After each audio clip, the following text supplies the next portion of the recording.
It finally happened. I rolled for a character and hit 4 ones in a row. Welcome to the Twisted Pint Tavern. Today we're visiting r/D&D to do something different. We're going to be combining all of our forces as we scour through different Reddit threads and, more importantly, our Discord members' stories about rolling absolute garbage. Join our Discord to get the chance to appear in our next video. It finally happened. I rolled for a character and hit 4 ones in a row. Well, we're starting off with a banger. We're not just rolling ones on ability checks, we're rolling ones for the actual abilities. So here's the question. What does a human fighter with 3 charisma look like to you? Actively repulsive in every single aspect you can think of. Even your soul is nasty. Your rolls are so awesomely low that this should dictate all or part of your backstory. So you could do something normal like you're hideously deformed or were burned badly in a fire saving orphans, etc. But I've got a more fun idea. You are actually handsome, kind, entertaining, and a joy to be around. So much so that you accidentally made the fiancé of your rival fall in love with you. Your rival couldn't deal with that, so he made a deal with a devil, hag, fae, etc. to curse you. From the next sunrise on, you were cursed with antipathy. One day you just woke up and everyone hated you and recoiled from you. People run across the street to avoid you. Shopkeepers sometimes even refuse to serve you. Soon you internalized their hatred for you and began to believe that you are worthless. The hatred of everyone around gradually sapped your will to live. You took up adventuring in the hope that you can find a cure for the curse.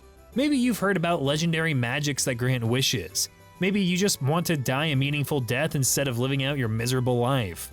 Whatever you choose, make this grand flaw your grand motivation in life. Not only is this epic, but it also gives your adventurer a reason to be out adventuring.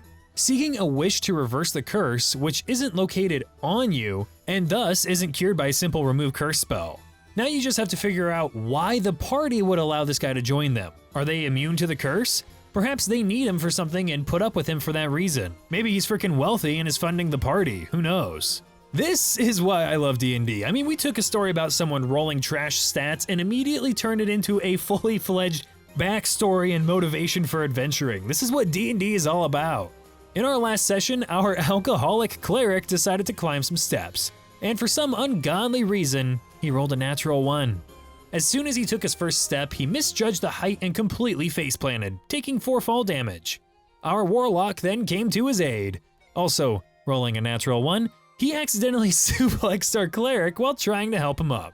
I'm fairly convinced that the best nat 1 you will ever roll is when you're trying to help another party member. That's just a ton of fun. Both the best and worst. I was playing a monk who, very typically, grew up in his monastery with his brothers. Because he'd never experienced the real world, he had no dealings with sarcasm, empty threats, and other untruthful acts. Our party was trying to get some information from the last surviving member of a gang. We had beat the rest into a pulp, and the barbarian was doing the interrogating, being big, burly, and super intimidating. You're going to tell us what we need to know. Never! See my friend here? If the next words out of your mouth aren't the whereabouts of the mine, he's going to hit you so hard you'll be shitting teeth. And then rolls a nat 20 for intimidation. Okay, but first, this is where the best and worst roll happens. The next words weren't exactly what we needed to know, so I hit him. Rolled to attack, crit, and snapped the guy's neck. Never did find the whereabouts of that mine, and it caused an NPC to be murdered, a king kidnapped, and a much earlier than planned summoning of a god.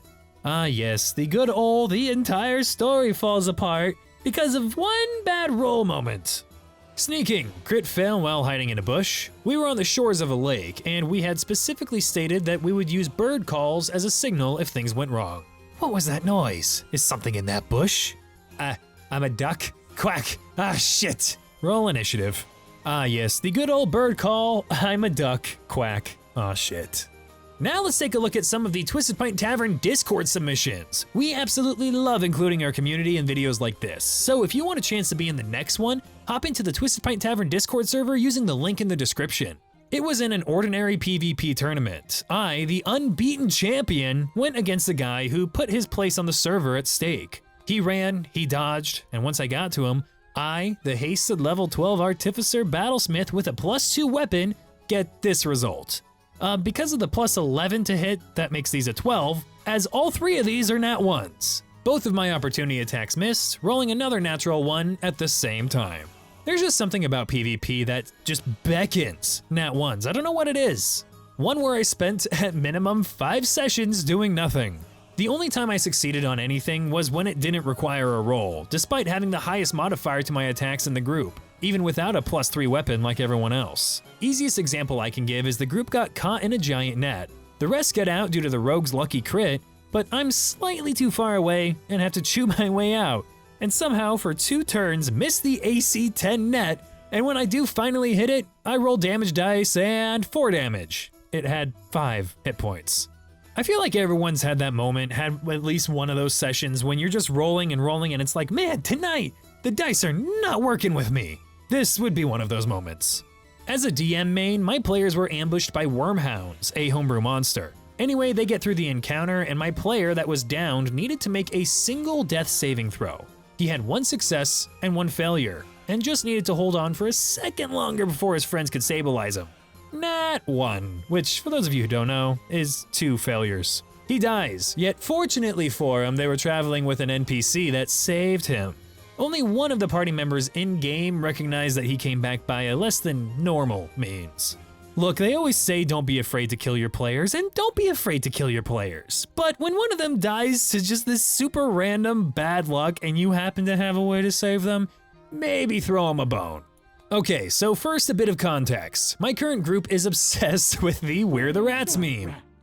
So the DM decided it would be fun to put us in a mineshaft full of rats constantly singing We're the Rats. Even created a custom creature called the Giant Rat who makes all of the rules. So anyway, we are in this mineshaft and we had to essentially climb over all the rats so they didn't attack us. Most of the group rolled fairly, but on my second time, I managed to roll an 8.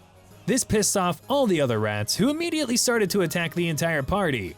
And if it wasn't for the cleric, my character would be dead. Also, I tried to convince the rats I was one of them and start Rat Lives Matter, but that didn't go very well. Whenever you make a dungeon or encounter entirely off of a joke or a meme, it ends up being super deadly, and I have no idea why.